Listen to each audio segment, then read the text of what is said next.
day in the 7th grade, his first day in junior high, with new teachers and new classmates. Of course, some of his friends from his old grade school, like Barry, for instance, transferred with him. But David still feels strange, surroundings, unsure. One of the big boys in his old school. Here he's one of the youngest, and he's very much concerned to be accepted in this new school.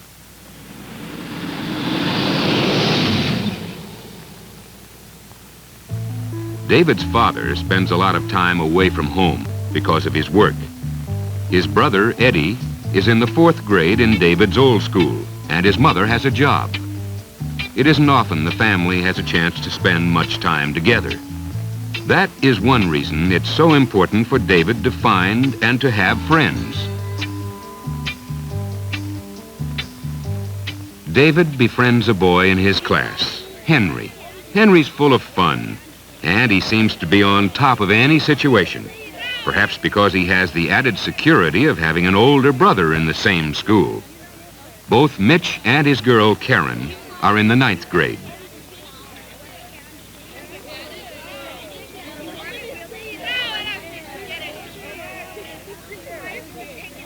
David and Henry hit it off real well, and they start to hang around together after school.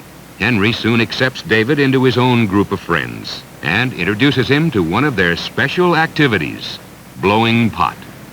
He wants him to try a little grass, too, but David has never turned on with anything before. And even though he's excited by the whole scene, he declines. But Henry puts the pressure on.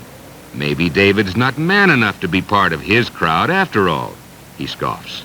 Maybe he'd rather go back to grade school, start over again in kindergarten. David's hurt, as Henry taunts him. He doesn't want to lose his newfound friend. He wants to be accepted by him, to be part of his in crowd. And for the first time, he tries marijuana.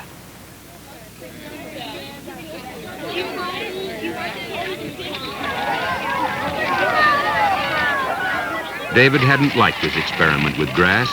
He didn't like the taste, and it burned his throat. Besides, he really hadn't felt anything.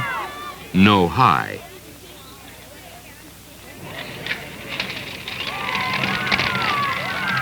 Henry had promised to turn him on to something else, something easy and sure. And it isn't long before he keeps his promise. Henry takes David to a secret place, a stash, where he hides his supply of goodies. He has just the thing for David. Downers, Reds. He has no trouble getting supplies, anything you want.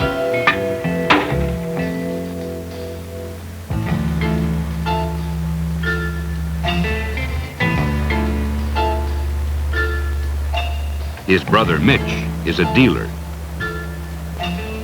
the biggest in the whole school. Here, Red, on the house. It'll make you feel real good. And David drops his first Reds.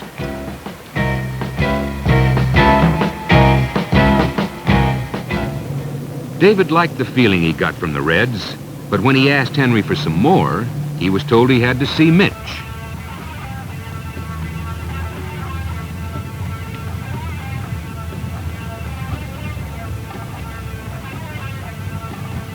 Mitch is all business. The free ride is over. If David wants more Reds, it'll cost him.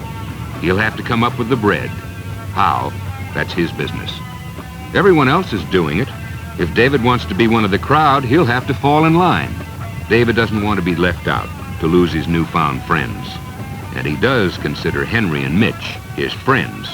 He assures them he'll get the money.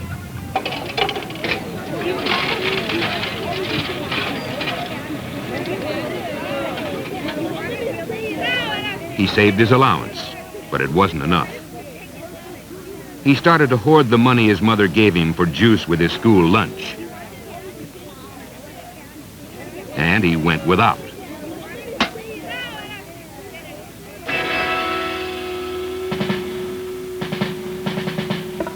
And he began to steal coins from his mother's purse.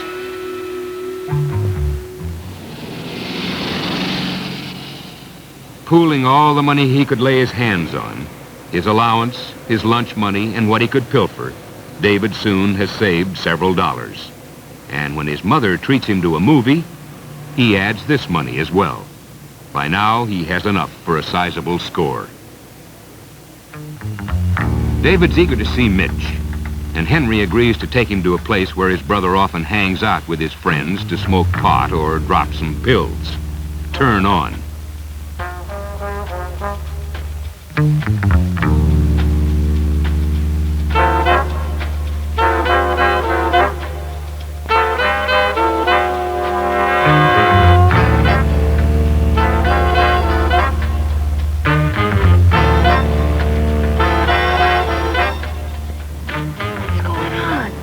Beats me.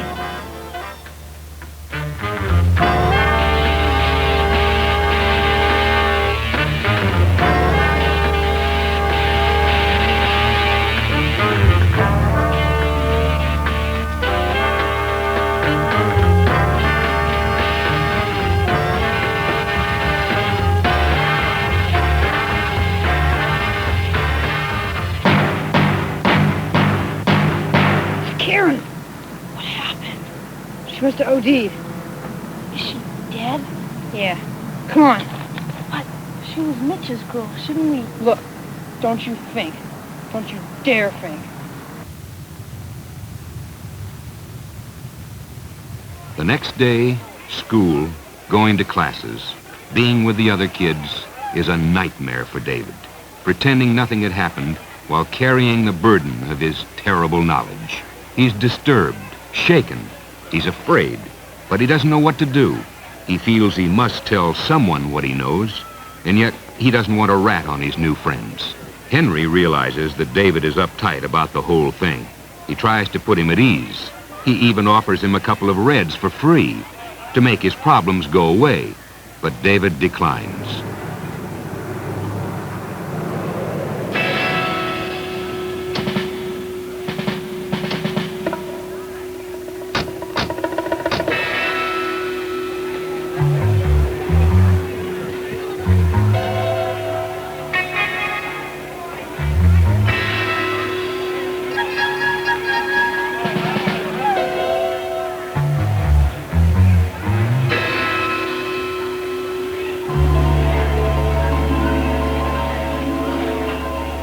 Mitch has been arrested, busted.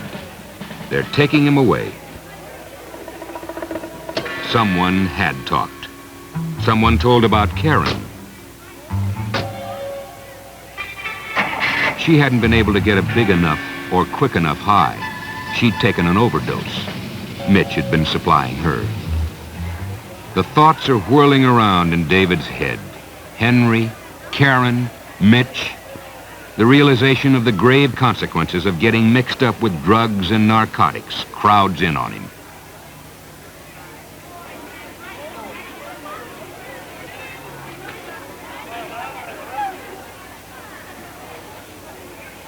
Hey, good catch. Yeah.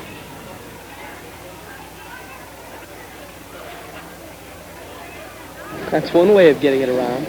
What? Narcotics information. Oh, Did you read it? no. Why not? You might learn something. Like what? Like what it's all about. How come you know so much about it? How? I was a user. No more. I quit before I got hooked for good. I found out the facts about drugs. It's right here. Let's take a walk. You know, to be a user or not to be a user is one of the most important decisions you'll ever have to make. And the decision is yours and yours alone. Isn't it worth getting at the truth before making it? Yeah, I guess so. Once you've turned on, you don't know anymore when you get really hooked. When it becomes impossible for you to stop. The best thing is never to start. Second best? Just smoking grass, that's no worse than cigarettes. Or taking a drink. That's supposed to be bad for you too. But people still do it. So why not pot? Oh, come on, don't give me that. You know better. Sure smoking's bad for you. Sure drinking too much can mess you up. Everybody knows that.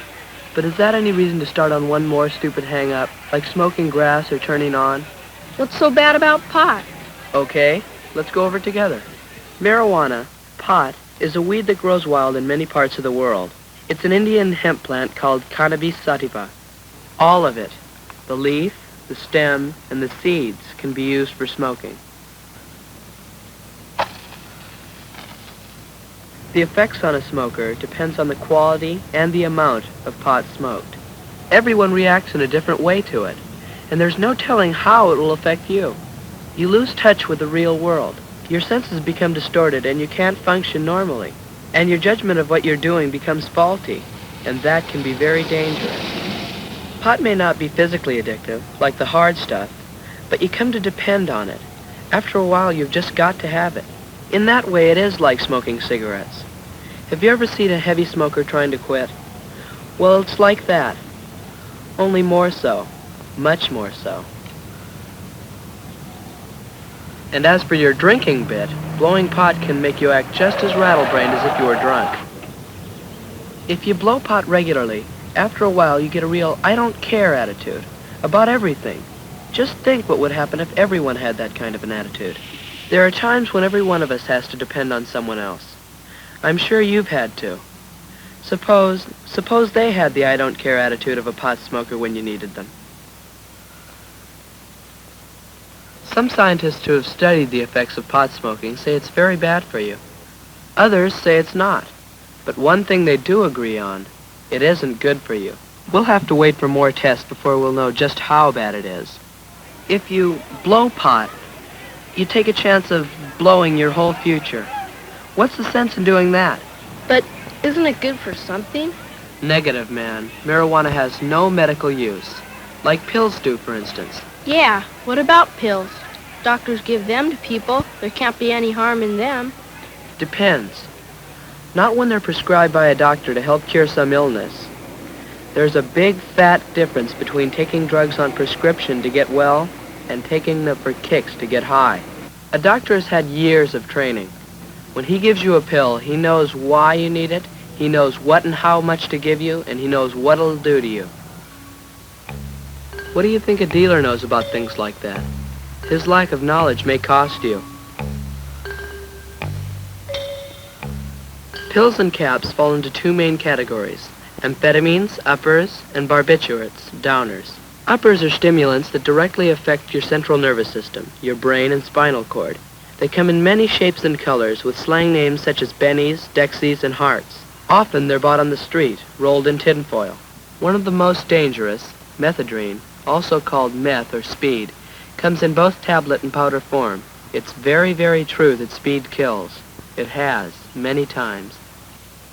Under a doctor's care, amphetamines and barbiturates are used to treat various medical problems.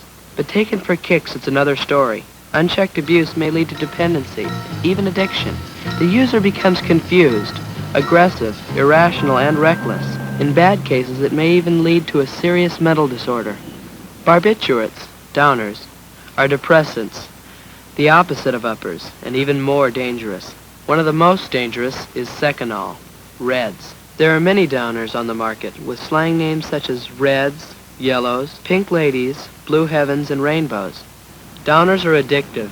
You have to have more and more of the drug because your body gets used to it, until you may well take an overdose, OD.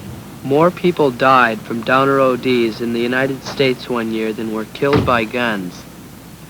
Sure, popping pills may feel great, at the moment, but in the end it'll destroy you.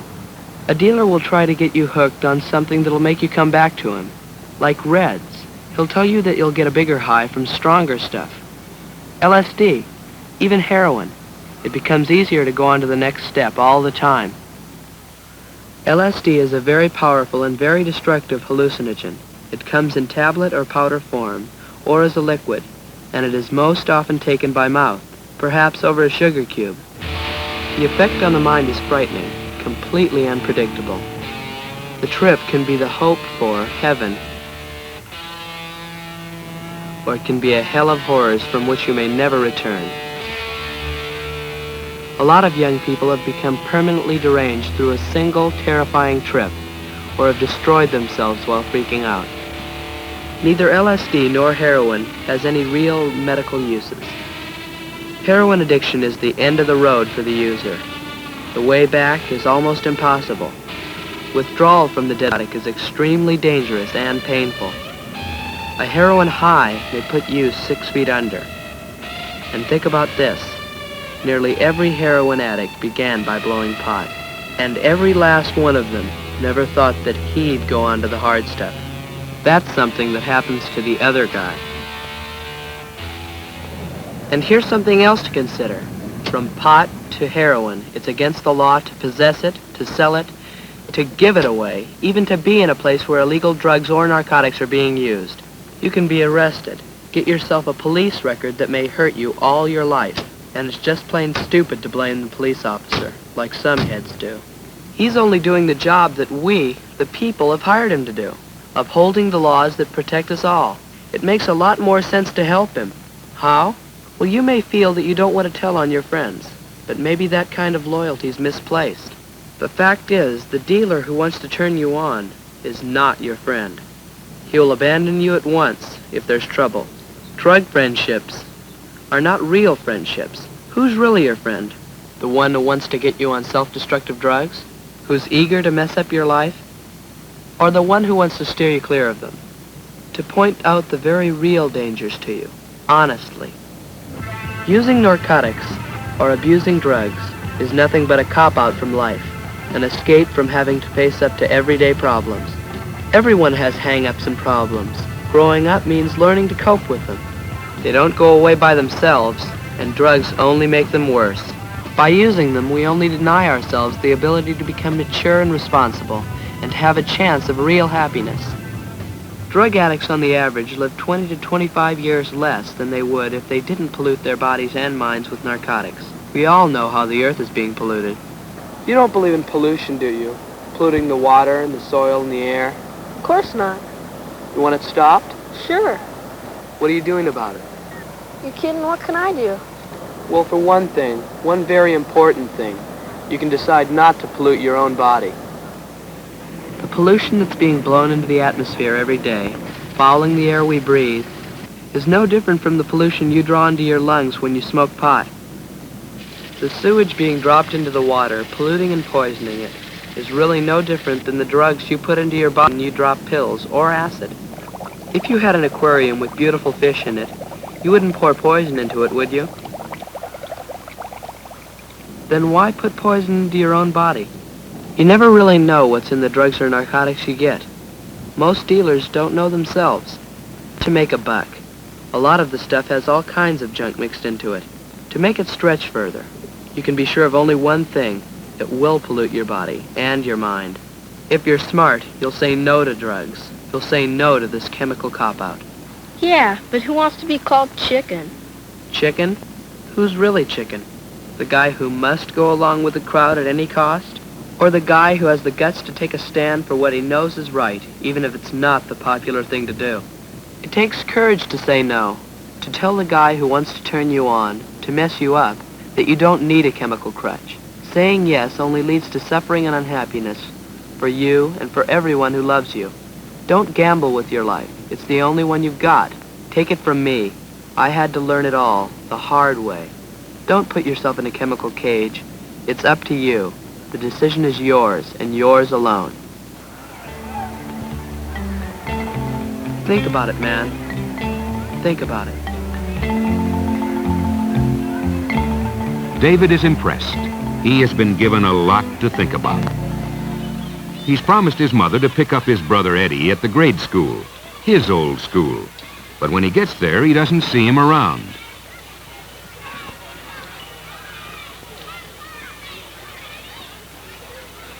He learns that Eddie and a couple of his friends went on down to a construction site where they're putting in storm drains.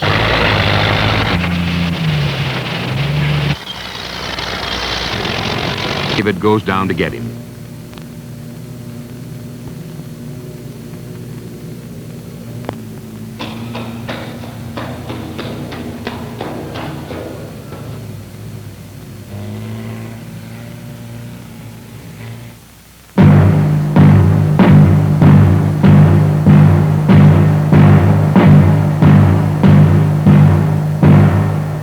David is shaken. Not Eddie, not his little brother. This could be the start. Sniffing. whether just as dangerous. It can even kill. David has to tell his brother. Drugs and narcotics not only turn you on, they don't pollute your body and your mind.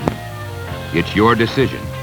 Just remember, there are 1,000 reasons why users end up losers.